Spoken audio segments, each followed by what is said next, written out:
There are 3 sub-tabs under the Arrival tab: Runway Chart, Landing Performance, and Post-Landing. To enable FlightSpan to automatically switch to the runway chart, the Automatic Approach Briefing preference must be set to Yes in the Aircraft Type EFB preferences. You can also change the target vertical speed required from the default of 400 feet per minute. VSR is displayed in the header, so it is visible from all tabs.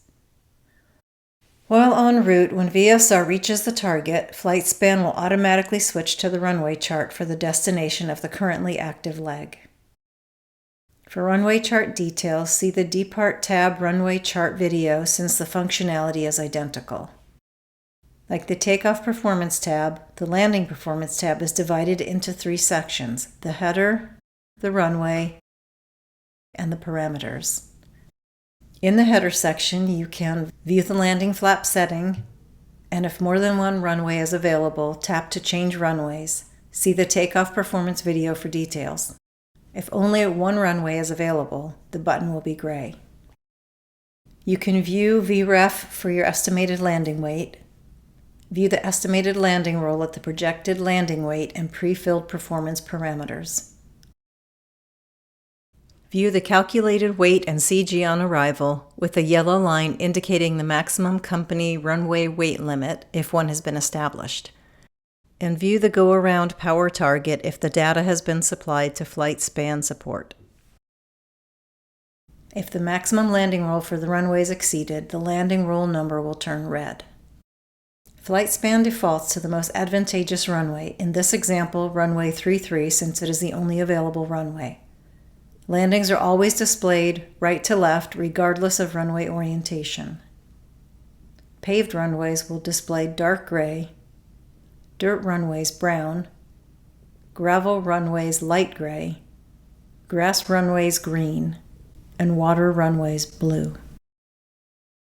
Runway edge markings are spaced either 50 meters or 100 feet apart, depending on your default units. If a lower maximum landing weight for the aircraft type at that runway has been set by your company, the maximum weight for landing on that runway will be displayed. FlightSpan adds a standard displace threshold, in this case 30 meters, marked by darker shading and the distance from the threshold, to the landing roll to calculate the estimated stopping point.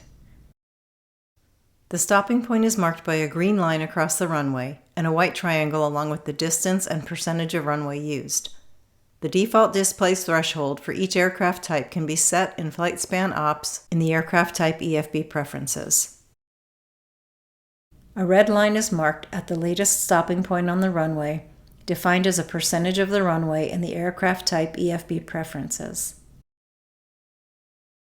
Note, depending on whether the preference Landing Max Runway Usable is set to Available Runway or Full Length, the red line may not be exactly the selected red line percentage if the standard displace threshold is factored in.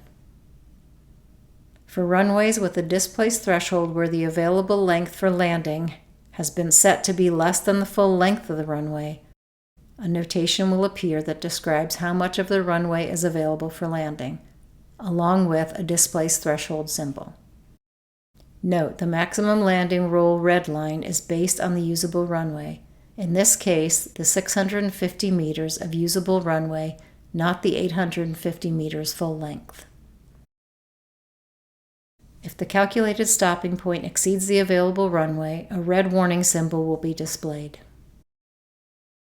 The landing performance parameters function is the same as the takeoff performance parameters. See the Performance Parameters video for details. Helicopter landing performance is interpreted in the same manner as the helicopter takeoff performance. See the Helicopter and Amphibious Performance video for details. When landing with an external load, Hover OGE and Hover IGE are displayed and interpreted in the same manner, but the performance numbers are based on the aircraft's external load performance limitation data.